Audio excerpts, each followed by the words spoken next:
Hello and welcome to the BBC World Service debate. I'm Lyse Doucet, and we're here in the Radio Theatre of Broadcasting House with a live audience, and events are moving quickly.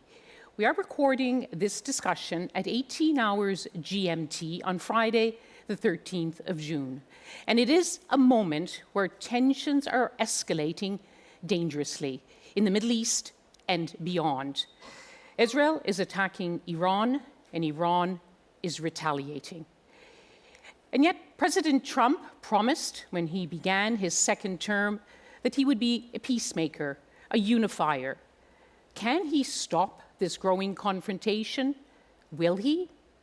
He's also put peace talks on the table in many parts of the world, including Gaza and Ukraine.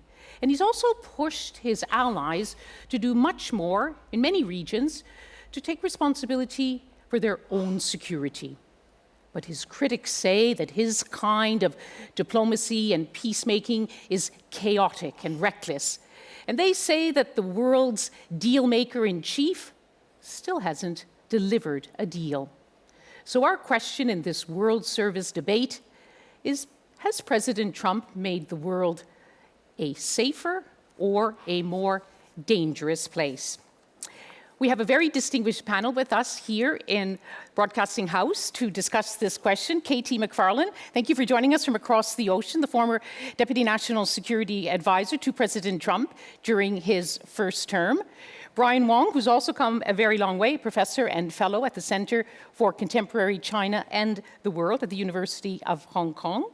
Sir Mark Lyall Grant, former National Security Advisor for the United Kingdom, but also a very long distinguished diplomatic career, and Azadeh Moaveni, who is a writer and a journalist and associate professor at New York University.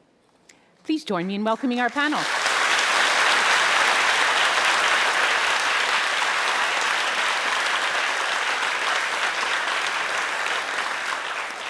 Katie, to you first of all, an urgent and critical question. This week started with President Trump saying that Prime Minister Netanyahu's military threats against Iran were getting in the way of his diplomacy. What happened? You know, I'd go back 2 months, and 60 days ago, President Trump said, I'm not going to be tapped around forever. My patience is running out. We want negotiations with Iran, with Russia, with others, but we're not going to wait forever, because the clock is ticking. And so what he said today, or what he said this week, was that, well, we've now reached day 61, and there's been no serious effort by the Iranian government to really be serious about their negotiations. And I guess I would say, what kind of a conversation would we be having right now if we were saying, well, Iran now has nuclear weapons? I think that's the world that nobody Well, they don't wants. yet. They don't. They do not Yes. yet. But what if we had a conversation now that they had? And from the perspective of Israel, they've got to look at it and to say, time is running out. We don't have forever. And if if Iran is not going to negotiate the end of their nuclear weapons, the end of their nuclear program, their centrifuges, then maybe Israel's taking a move. And as President Trump said, it was an extraordinary attack, and he supports Israel. 61 days. Mark, is President Trump an impatient peacemaker? You'll remember the 2015 nuclear deal that President Trump pulled out of in his first term took nearly 2 years to negotiate, and President Trump wants to do it in 60 days? I think it was unlikely to be a deal being struck in that time. It was the 6th round of talks that are due to be held on Sunday. I don't imagine they will be held now. But nonetheless, I think there was an opportunity potentially to put some pressure on Iran to bring them to the table and do some sort of deal. I think the military action that Israel has taken makes it much less likely that there will be a diplomatic solution, even though President Trump today has kept the door open and saying, look, if you don't do a deal now, there'll be further attacks and your entire country will be wiped out, more or less. So I think there's still leaving the door open for diplomacy, but I think myself that this Israeli attack makes it less likely that there will be a diplomatic solution to the nuclear question. Azadeh, many observers are saying that one of the reasons for these military strikes by Israel, which are still continuing, was to sabotage this negotiating process, because from the beginning, he told President Trump it's just not going to work. Now, Israel says it faces an existential threat from Iran. The IAEA has said this week that Iran is in violation of its obligations. If they'd been given a greater chance, could the talks really have succeeded in curbing the nuclear program in exchange for the lifting of sanctions? Indeed, it was a more auspicious time or prognosis for the talks than any moment in the last 20 years that you and I have been covering this issue. The regional environment was transformed after October 7th. Iran's axis of proxies has collapsed. The Gulf states like Saudi Arabia, Qatar, the UAE were all on board. They now see their security tied to Iran's stability. President Trump himself seemed genuinely in favor of a deal and willing to put capital behind it, unlike President Biden. And Iran was significantly weakened. Iran is internally bankrupt. Its population is restive and deeply dissatisfied. So every part of this Rubik's Cube was lining up.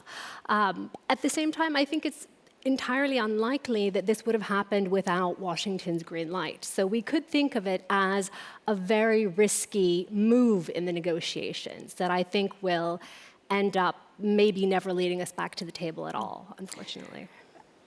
Katie, a green light.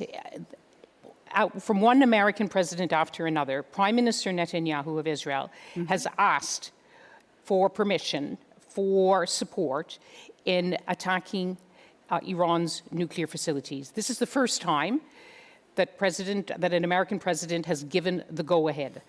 Azadeh called it a green light. It couldn't have happened without a wink and a nudge or even a fulsome saying, go ahead and do it. Yeah, I mean, to understand President Trump, I mean, when I was in the first administration, we devised this maximum pressure campaign. And it was not just military pressure, it was economic pressure, it was diplomatic pressure, but it was the idea that you could squeeze the Iranian economy. And Trump has always said, I will reach for commerce instead of chaos. So what we tried to do in the first term, and succeeded, I think did a really good job of it, was to crush the Iranian economy. So, for example, President Trump comes into office. You were there when he pulled out of you joined him at the year, you joined him just before he pulled out of the land. Yeah, and I mean, I talked to him about the Iran nuclear deal. The consequence of him pulling out. Did you support him pulling out? Yes, indeed. Absolutely, because there was, I mean, the Iran nuclear deal was so flawed. It did not stop Iran's nuclear program. It delayed it for a while. It never addressed Iran's development of missiles, and certainly had nothing to do, and no address of Iran's support for terrorist groups. What we were trying to... Well, it was never mentioned. It was an Iran... But let's not look at the past. I'd like to ask you that this...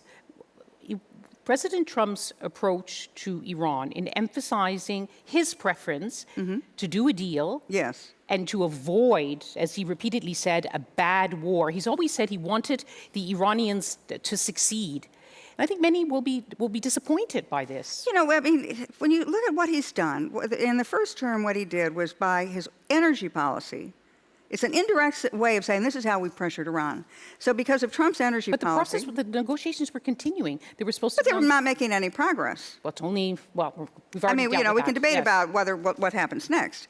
But the way that the economic pressure against Iran was bankrupt by the end of Trump's first term, because energy prices had gone from about $140 a barrel for oil at the end of Obama's term down to about $40 a barrel in Trump. So what that did was it cut the Iranian revenues by 2/3. And we were seeing that their support of Hezbollah and Hamas and the Houthis had dried up. I mean, Hamas was complaining, where's our money? Why are we not getting our money? Iran didn't have any money to go to war.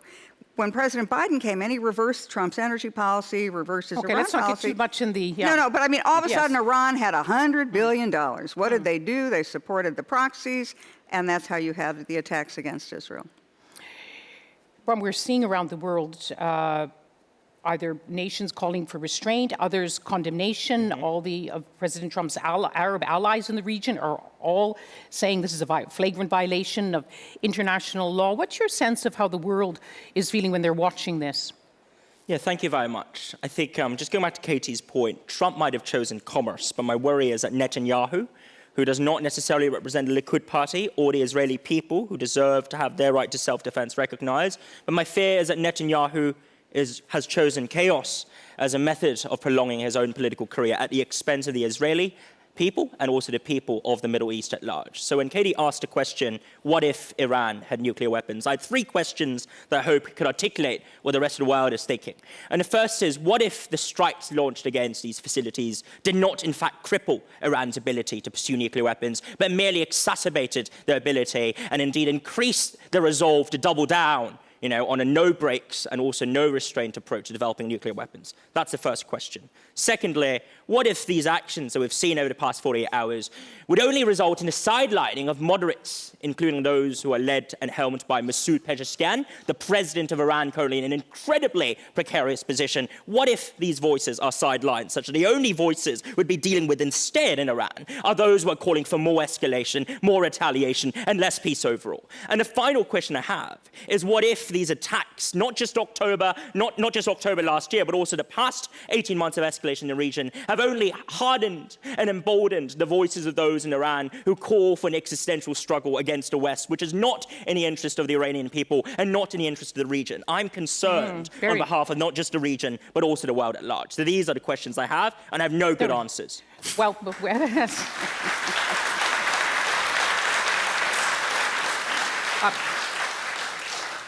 they are fundamental questions, and they must be on the minds of many.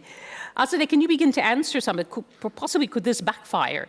Iran's not going to capitulate, but will it actually double down? I mean, it's very unpredictable, but could this actually work against what President Trump said he wanted to achieve? I mean, I think it may drag him into the war that he promised his MAGA base and his supporters that he would never drag the United States into. I mean, President Trump tapped into the American people's exhaustion in forever wars, in trying to run the security balance in the Middle East and sort of sending American lives back, sending American service people back in coffins. I mean, that is something that I think we might be looking at right now, because Iran will be obliged, it will feel itself obliged to respond to a severe attack on civilian locations, on apartment buildings, a dozen apartment blocks across Tehran.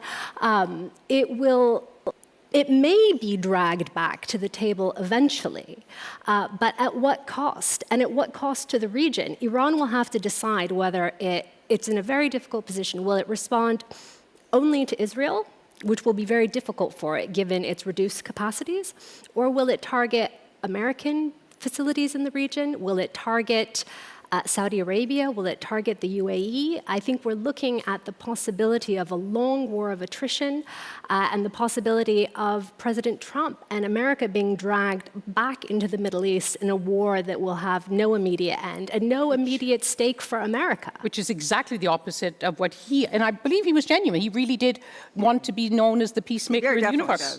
Is it the region now on a spiral of no return? No, I'm less concerned about the risk of escalation. Because but it's Iran, escalating as we speak. Well, it is escalating, but it's still contained between Israel and Iran, if you like. But Azadeh's point and one of the reasons that it's not going to escalate is that Iran has very few allies and friends. Yes, Russia is an ally and Russia has condemned Israel's action, but actually Russia secretly doesn't really want Iran to have nuclear weapons, and also they quite like the fact that the oil price is shot up because that helps them when they're dealing with Ukraine, which for them is the very big issue. You know, Turkey has condemned it, but they're not going to get involved. The Saudis are quite happy. The Gulf states are sitting on the sidelines. So Iran, there's no one who's going to come in and support Iran and widen the conflict in that sense.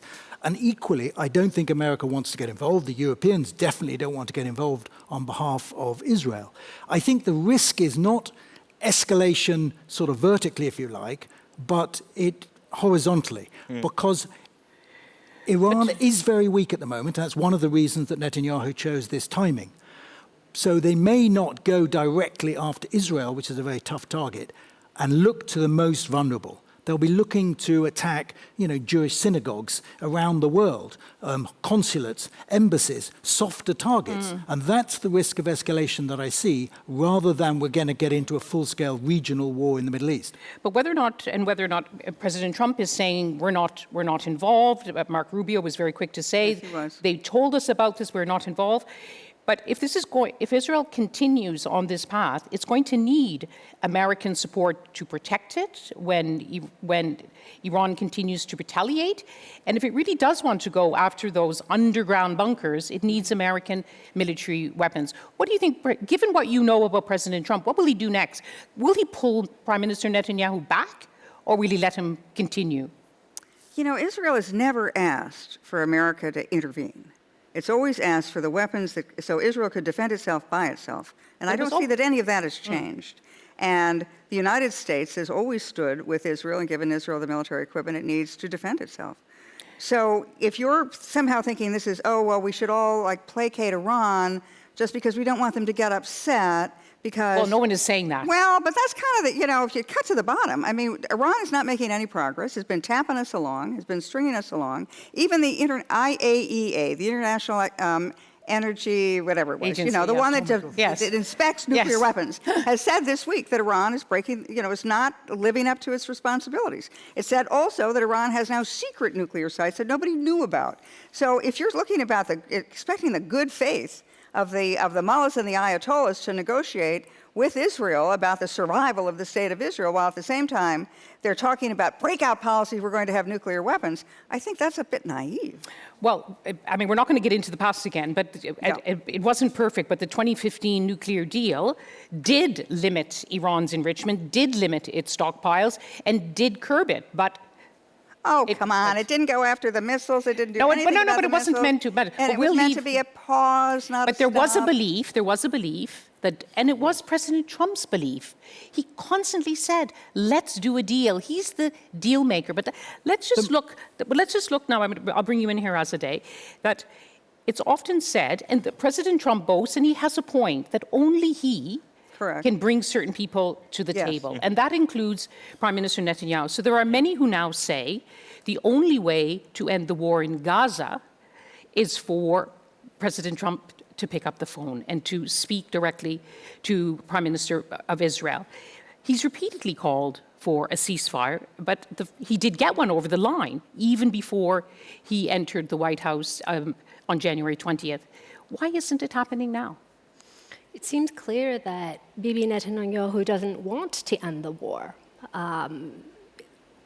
Distracting from the famine-like conditions in Gaza, the de facto occupation of southern Lebanon, the spillover into the sovereignty of Syria and constant strikes there.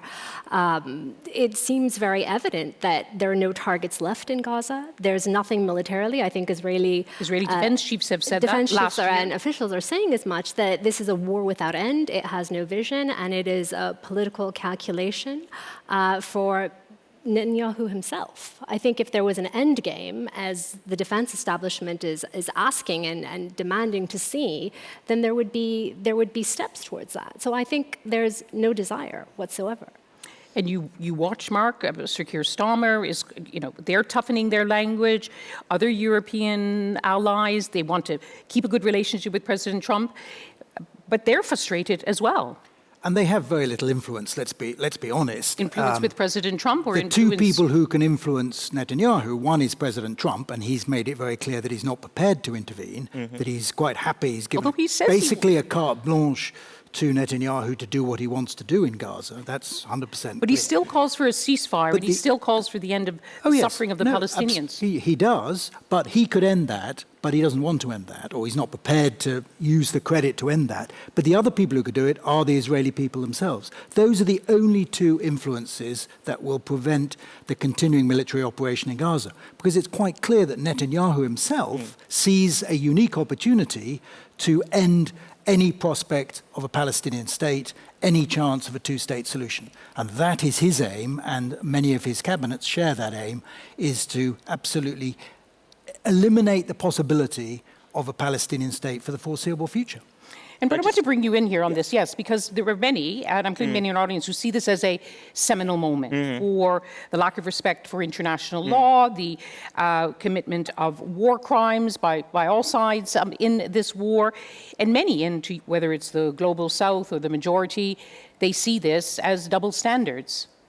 Can I just make two observations here, actually? The first is a question for the audience, and you don't have to answer me, but can you tell me if you can genuinely predict what Trump is going to do tomorrow or the day after with regards to Gaza or Ukraine or Russia? If you can, please do stand up and make your point. Because I think the fundamental problem here is that we have this tendency of essentializing Trump's behaviors and saying Trump would do this, Trump would do that, as if there's a degree of undergirding consistency. And I do think that he is consistently one thing, which is he's a political animal. He understands politics very well. But he's also surrounded himself in this term with individuals who are, frankly, amongst many of whom they lack the experience and insights of, KT in terms of the way she handles and appreciates national security. You're talking here about folks like Laura Loomer, who's a 30-odd-year-old influencer who represents the MAGA movement and speaks apparently for the base of Trump's return to power. And these are individuals who are far more skeptical of the US-Israel relationship than the traditional security establishment. Or you've got folks in the National Security Council who previously would have exercised a degree of restraint on many of these fringe voices who have now been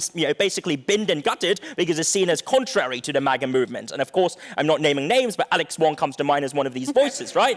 So, more substantively, on the international norm question, let's be honest here, right? Because, yes, folks would accuse Israel of violating international norms. They would cite the First and Second Amendments to the Geneva Accords and the fact that Israel is violating the prohibition and the inhibition against the targeting of nuclear sites. But this is not something that only Israel does, right? I'm not saying this to justify what Israel is doing, but I'm also here to observe that many other Gulf states, in the way they approached and treated Israel over the past, many decades, and also during World War II, nuclear facilities have always been on the table despite them nominally being off limits. But my worry is this time round, there could well be something different. Something different about this, and that is the preemptive attempt to instrumentalize the targeting of nuclear sites as a means of preventing a country from developing or that is suspected to be developing nuclear weapons down the road. That is a justification that opens up a dangerous can of worms. Because what if another country says, I'm going to target nuclear sites of this country because I suspect they're coming with weapons of mass destruction, or alternatively, I'm going to do this to force them to come to the table over an economic war or a trade war, right? And that is a precedent that's quite perilous. Brian, you're scaring the audience. Oh, I'm so terribly sorry. I'm scared by the world, so I guess I'm transferring that on to you. You're listening very closely all this, and you have seen President Trump close up. You've worked with him. He prides himself on being the disruptor-in-chief, throwing everything in the air, smashing the old ways of doing things. He believes that's the way he is going to get, the deals done. Explain to us. Yeah, I think you need to go back and take the big picture of this. All right, so after World War II, when the United States helped... Not too far back, Not too far back. I mean, nobody in this room was born then. But back at the end of World War II, the American leadership looked at the world and said, okay, we had to bail everybody out of World War I. We had to do it again in World War II. How do we prevent World War III?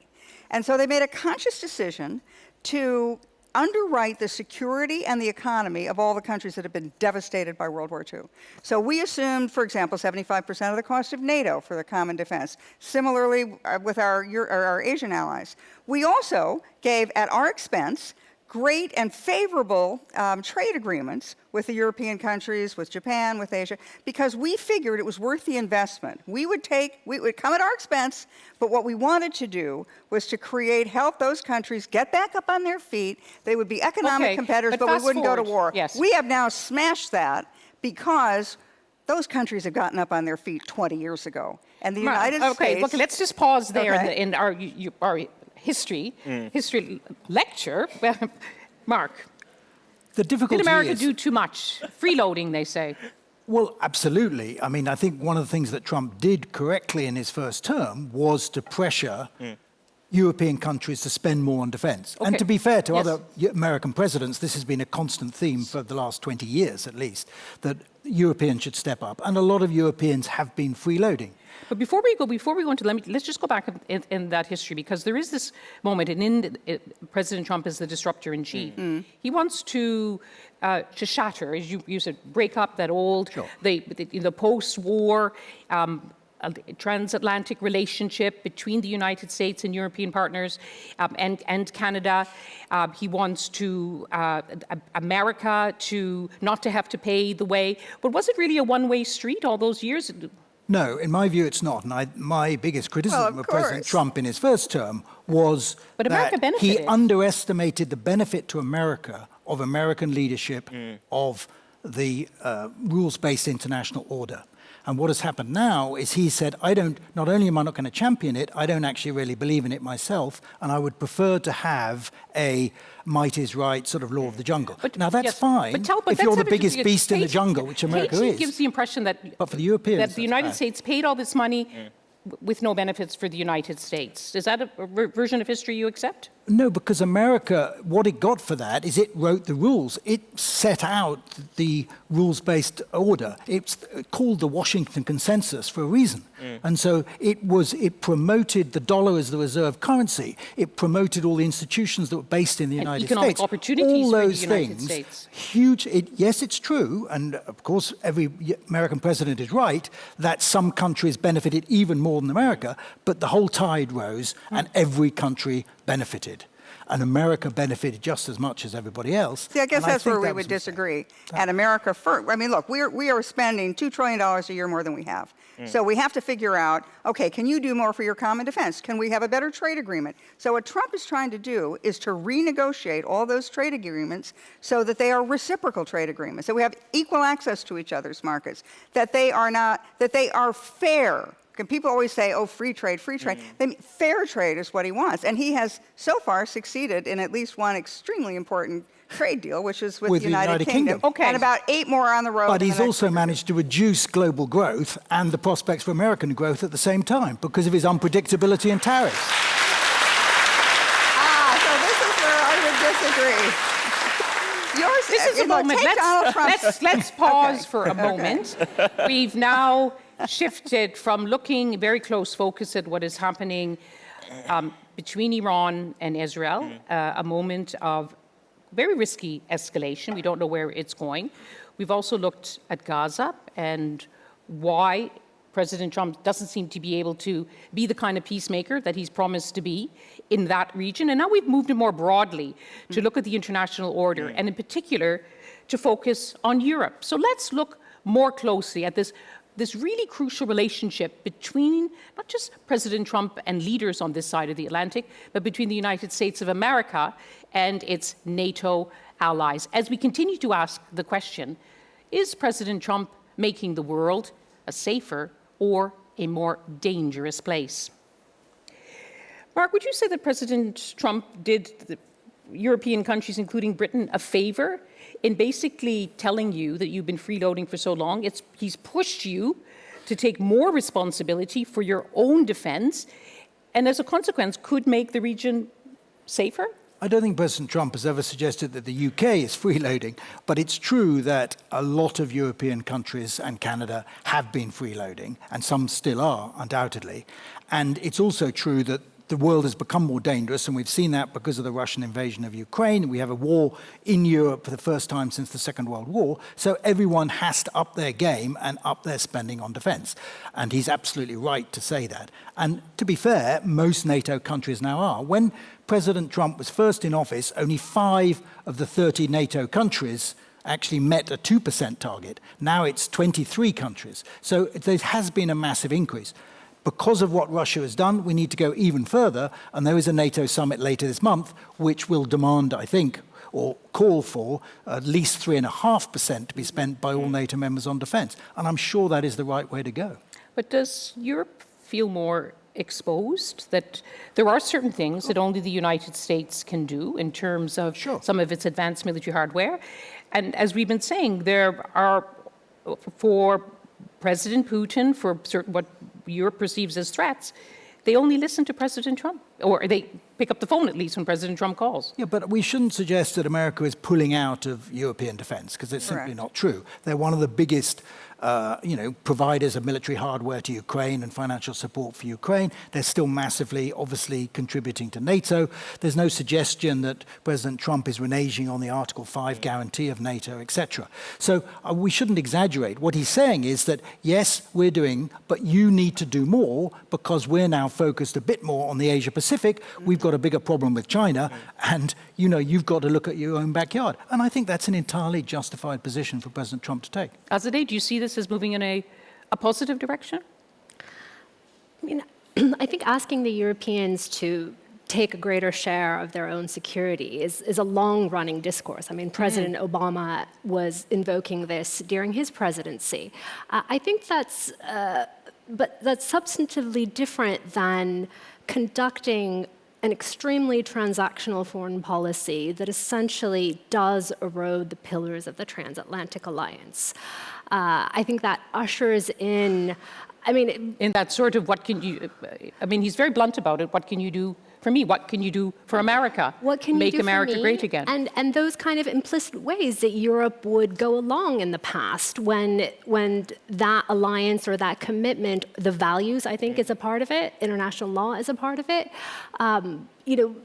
Even sort of flipping Iran back in the 2010s, Europe was eyeing the Iranian market very greedily. I mean, Peugeot, many European firms would have loved to enter, but they stayed on the sidelines because Washington didn't want anything to do with Iran. I mean, it was not ready to do a deal, and it didn't want European firms benefiting from access to the biggest market since the fall of the Soviet Union. And Europeans largely lined up. I mean, they have not had an independent foreign policy on Iran in my lifetime, I think.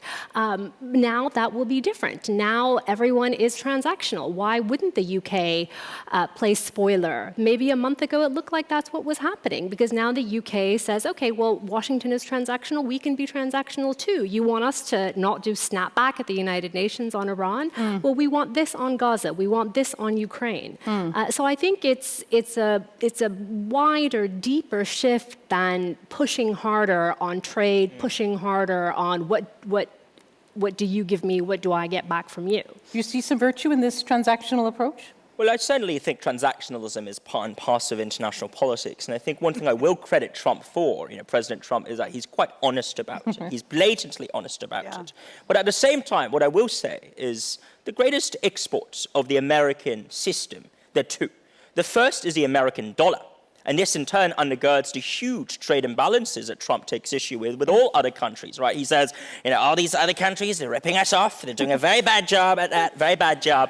But recognize that America is exporting US dollars, exporting its ability to set the rules and norms in terms of imposing sanctions, exerting its long-arm jurisdiction, and also controlling, a gigantic $50 trillion US dollar worth bond market that continually are looking at that. They want to say, well, do we really want the dollar? Right. Well, I think if Trump wants to make America great again in manufacturing terms, he's got to rethink the status of the dollar. But he wants to make or keep America great again as an imperial power, as an ability to project its influence abroad. And I would certainly, if I were Trump, you look at the dollar and bond market and make that the mainstay and also the primary anchor of his foreign economic policy. And secondly, on both Mark and Katie, and also Azadeh, your point about defense, I get that. I understand the need for European partners to put in a shift, especially in the face of Russian aggression, an invasion of an independent sovereign nation state in Ukraine.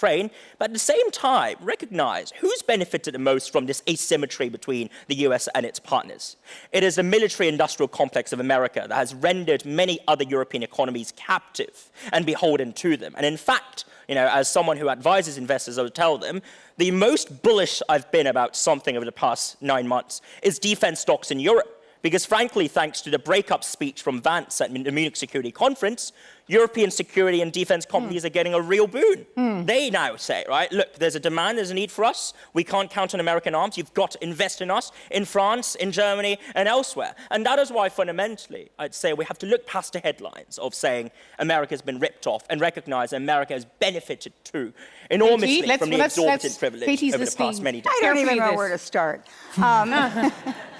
I guess I would say, first of all, with regard to NATO, Europe, that's an important part. And I know that if you're a European, you look at Ukraine and you look at Russia and you say that's the whole thing that matters. Well, for us, we're a global power.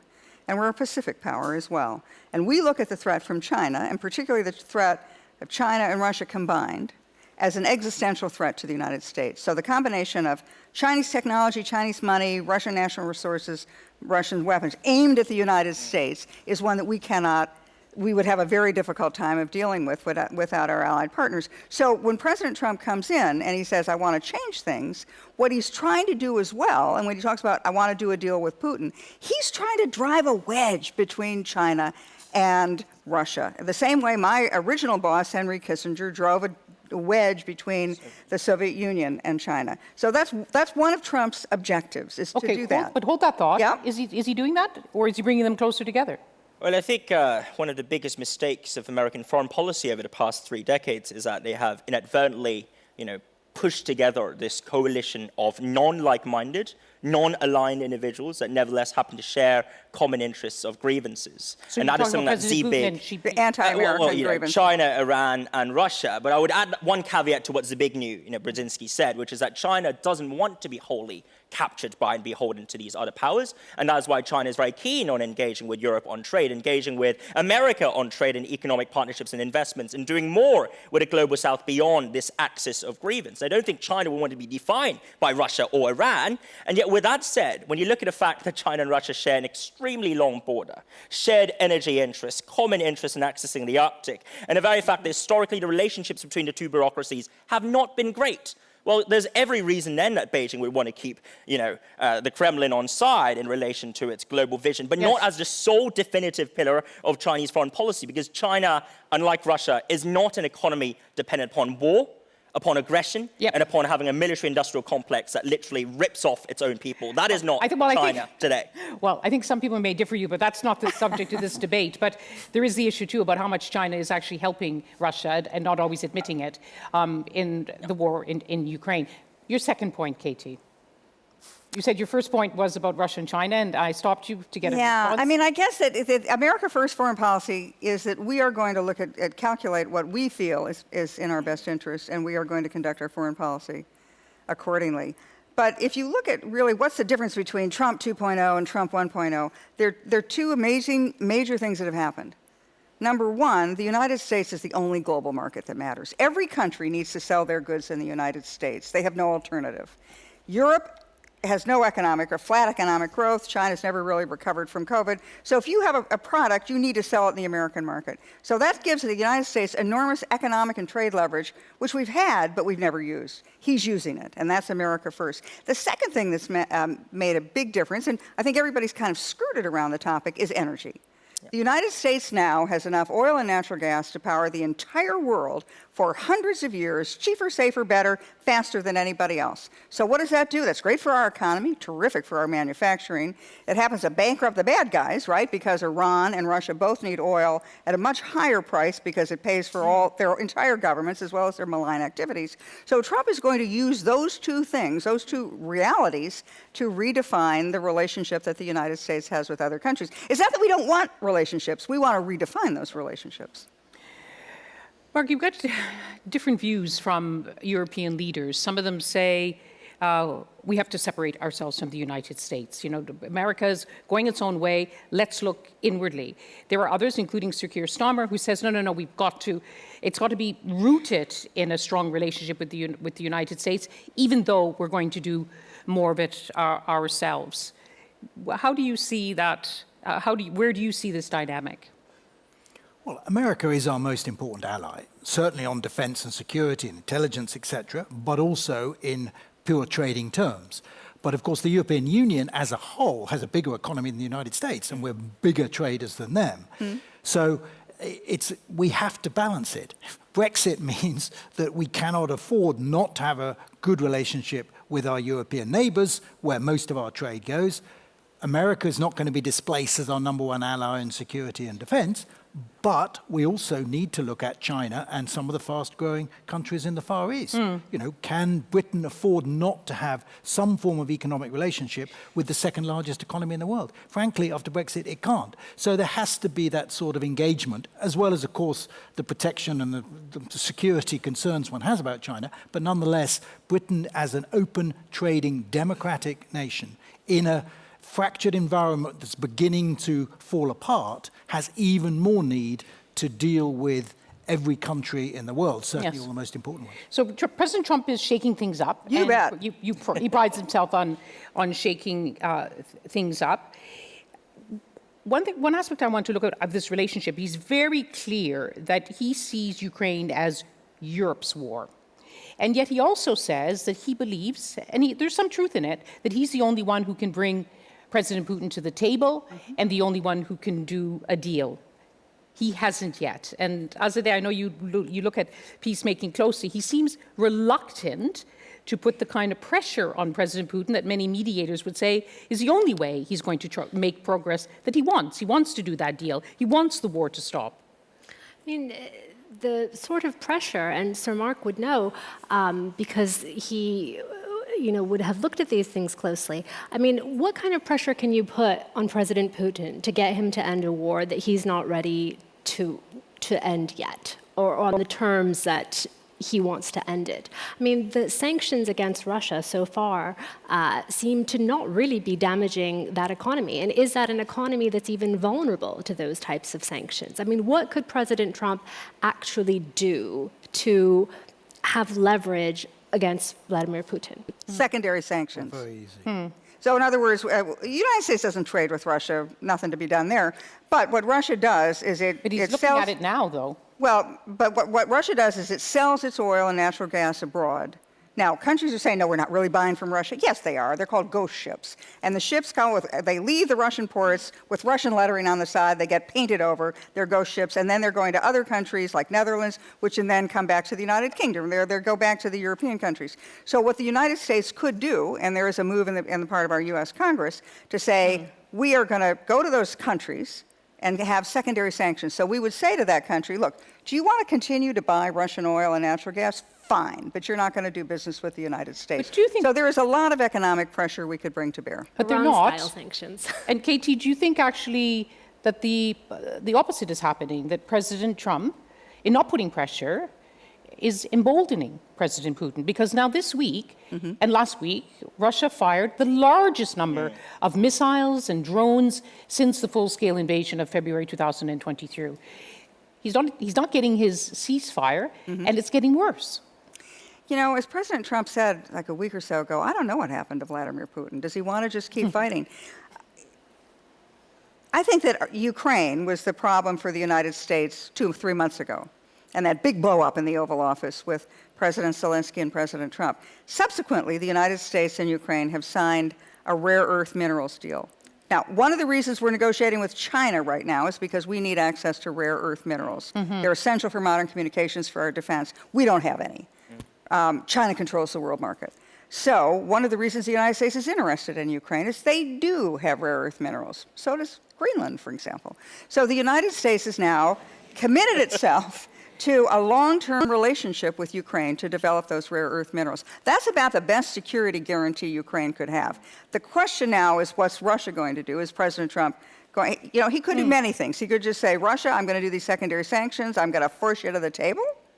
He could throw up his hands and say, hey, guys, call me when you're ready to talk. Right. Can I just ask you, Katie, because you clearly have great respect for President Trump and his way of doing things. Yes. But if you were his national security advisor, what would you say when you go in to see him? Mr. President, I know you wanted to end the Ukraine war in a day. It wasn't going to happen. And I know you said then it would be 100 days. It wasn't going to happen. It's not so simple, Mr. President. And some people say that he seems to want, because he sees the world as a transactional property deal. Well, you mean a transactional? You mean you think he wants to do deals? He likes to do deals. He's even going to Congo and saying, "I'll do he's got a deal for security in exchange for critical minerals," because he sees the world and he doesn't hide it as a property developer, as a deal maker. Well, as a businessman, and I want to point out, as a New Yorker, one of the most successful deal makers in our history. Yes, and Steve Witkoff is a deal maker. Yeah, these guys they do deals. But do you think he's not succeeding yet? So what would you say to him? The thing about Donald Trump is that always take him seriously, but don't necessarily take him literally. So he has an end goal result. He wants the war in Ukraine to stop. Now, is he going to try this? That doesn't work. He's going to try this, and he's going to try this. He wants to get to that end goal. And what he's going to do... He's saying now, I'm going to give it a pass. Or he might even say, I'm going to give it a pass. Call me when you're ready. But... again, he has these end goals, and he is a peacemaker. He will always look to the economic and technological advantage that the United States has over other countries and use that as a weapon to renegotiate our deals, to get to peace. But the people who want to pin him down and say, well, 2 weeks ago you said this, and now you're saying that, Always look at his end goal. Take him very seriously. Just don't take him literally. Has anybody ever bought a house or an apartment? You know, you do a negotiation. You go in high, and you know you're going to end up there, but it's a negotiation of back and forth, and that's what he's doing. As Katie, as you're saying, President Trump does have the levers to bring this war to an end. Yes. By putting more pressure on President Putin. And for whatever reason, over the last 5 months, he has not done that. One of the reasons is the wedge between China and Russia. Putting pressure on Zelensky. Now, you could argue that that was, I wouldn't, because the aggressor was Russia, not Ukraine, so it was very unfair of him to bully Zelensky as he did, but nonetheless, he tried that. That hasn't brought the war to an end. Why is he not now putting maximum pressure on Putin? He says he could be tapping me up, and maybe another 2 weeks. 5 months have gone by, and what he's done by inaction has emboldened Putin. There's no question that Vladimir Putin is... Okay. There's no doubt that Vladimir Putin is pleased that President Trump is in the White House because he feels he has a much freer hand than he would have. I'd like to come in at a phrase that was raised by Katie just then, that America is a global power, but a war in Ukraine is a European war. Because when I grew up reading political theory and international relations, I'd always thought that a global power is one that abides by international norms of sovereignty, of fairness, and of justice. That international and global powers should be led by individuals who are willing to put the interests of the global commons above the interests of not just their own country, but more specifically their own business empire. That I was raised to believe that the Pax Americana is not just based upon brute force or arms or the dollar, but that the most lethal weapon is just its to make it soft clear power. so our audience knows. I was born after the end of the Cold War. Yes, and you were raised in China?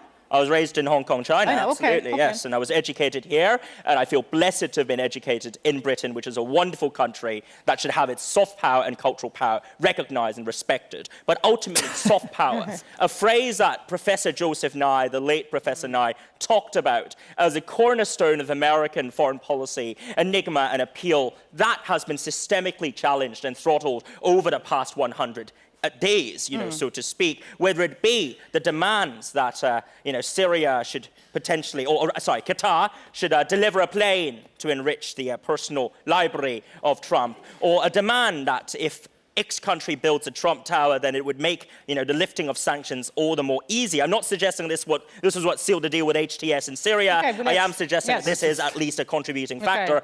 And the fact that you'd go up to Ukraine, a country under invasion, and say you've got to take the deal on rare earths because we need you, or without you want to go to Greenland instead because there are lots of nice minerals there, that is not a sign of a global power, of a power that's worthy of respect, or a vision of an America that people like KT, for instance, have worked so hard in defending. I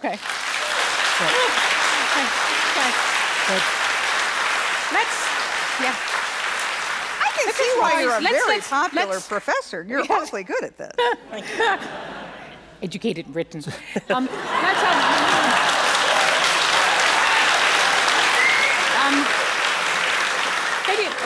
Let's again rise up from individuals and from individual countries or regions. And Azadeh, there are many who say it, and President Trump uses this language. He likes to deal with people who have cards. He wants to deal with people who are powerful. And that he tends to see the world, his world order is of powerful leaders who exercise that power, who don't have many challenges to that power, and they have spheres of interest. And they should just be allowed to get along with them. How do you see the world emerging under President Trump, his worldview, if you like? I think the way that worldview is emerging, and I think it was Brian who said it earlier, realpolitik is transactional. This is not a new discovery for all of us. First of the nation. That there are spheres of interests and that nations conduct themselves based on interests, and allies are allies in that moment, and at other times they might be rivals or adversaries. I think what we've departed from, and I think you were sort of taking us there in the earlier part of the conversation, is, what is a world order in which the United States is leading without that veneer of important we can call it hypocrisy if we want, but the veneer of international law, the veneer of protecting civilians in conflict, the veneer of democratic values. And I think that that veneer is very important. I mean, the veneer of hypocrisy, I mean, I think this is... President Trump is now scratching away at that? He has discarded it entirely. And I think it's a bit frightening because when you have no pretense to any of these norms and laws and values at all, that's a little bit fascistic. And so that is my concern about the world order that might be obliged to emerge from this. What do we do when we don't have the veneer of hypocrisy that we resented when it was there, but now actually feel that it was very important? Okay, I'm just going to get a comment from you, Mark, and then I'm going to come to you, Katie. Yeah, we have to be a little bit careful to fall into a slightly idealistic, utopian academic view. I'm not sure Brian was taught that as an academic. But Mark, values and norms matter. But if you're a practitioner like Katie was and I was, of course there are limits, but the idea that all world powers should be somehow humanistic and altruistic and look after everyone else and not their own interests, I'm afraid that's just not realistic. And it's not realistic for Russia, for China, for the United States, even, dare I say it occasionally, for France and the United Kingdom. But let's go from ideals. Let's look at law. Let's look at international humanitarian law. Sure. Let's look at the laws of war, that there are many who believe, and it's a painful moment, that the guardrails are off. No, 100%. That countries are running roughshod over our international legal system, which is meant to keep the world safer. That's not idealistic. That's the way the world keeps itself safe. But those international institutions are still there. They're still working. The the International Court of Justice, the International Criminal Court. But the United States sanctioning them, not accepting their verdict. But they never joined it in the first place. Nor did Russia, nor did China. And that is part of, obviously, the difficulty of world governance. The United Nations was set up because the League of Nations, after the First World War, failed. Why did it fail? Because the United States never joined. Japan only joined for about 3 weeks. Germany pulled out. So compromises were made when the UN was set up, mainly the veto, in order to make sure that the United States, that the Soviet Union, China would all join this organization. So you have to be a bit of realpolitik. I don't think we should just drift into the idealistic view that all leaders should be altruistic and not really be looking after number one. No, I don't think that's what Azadeh was saying. I want to bring in Katie here because there's been different points made. Brian mentioned the acceptance of a gift of that palace in the sky of an aircraft from Qatar. Well, you dismiss it, but in Congress, members of Congress have said this is the biggest violation, the biggest ever gift, and a violation of the laws, the congressional laws in the United States. And there are many who are worried that the level of enrichment by President Trump and by his family, the deals are being done, is darkening America and the values that America should stand for. I guess I would say one thing in general, which is that any leader of any country who is not putting the interests of its own people first should be that's malpractice, right? Yeah. If you're the head of a country, you should be putting the interests of your people first. Number one. And then number two, when we're talking about some golden era where we're all in peace and harmony. No, we're not saying that. But look, we're not saying what's the alternative to American global leadership? China, Wolf Warrior diplomacy, where China is going around the world and creating military bases, where China is going to Australia and says, here's our list of 13 things that you're not allowed to ever say again. I think that, understand that this is a tough world. When I was in the Oval Office with President Trump, and his first phone call from the German Chancellor Angela Merkel, when she picked up the phone and she said, what are you going to do about Ukraine? He pushed my talking points aside. And then he said, well, what are you going to do about Ukraine? It's in your neighborhood. Yes. And again, I think that you have to look at what is the United States' interest for the United States. We cannot go on as things have been going on. We are spending ourselves into oblivion. It's everybody's turn to ante up. But at the same time, we are not going to let the world be turned into a Chinese playground where the Chinese will rewrite the rules of order, and they have no interest in respecting some of the rights and soft power that you're talking about. Yes, and I should say that in the United States there are people taking to the streets, not agreeing with everything President Trump is doing. He does have his supporters, but America is very divided. But we're not going to get into that. We just have discipline is part of democracy. We only have 2 minutes left. Let us leave our audiences with final thoughts. Is this a world of greater risks or greater opportunities? Azadeh. If we had spoken yesterday with all of you, I would have said greater opportunity. Now I think it is opportunity mixed with very great risk. Great and grave risks, yeah. Mark? I would say that the risks predominate at the moment for a whole variety of different reasons. It doesn't mean there aren't opportunities out there, but I think... Linked to President Trump or just... Well, partly linked to President Trump, but there are other things that are changing too, the rise of China, etc. And my concern about what you were just saying is that what the way President Trump is acting enables or makes it easier for China to undermine the current world order. That's what I'm concerned about. They have a lot of friends in the world. China is the #1 trading partner of 120 countries, twice as many as America. And so when America becomes unpopular, China becomes more popular. 20 seconds, Brian, be disciplined. China has 1 overseas military base. America has 700. The last war China fought was in 1979. I can think of a number of wars that America's fought over the past 10 years. I don't think China is ready to be a global leader. I'm going to make that very open here. But I do think hope lies with people like us and the ordinary citizens who come from countries who say no to warmongering, no to ultranationalism, and no to those who dictate the world as they like it. Okay.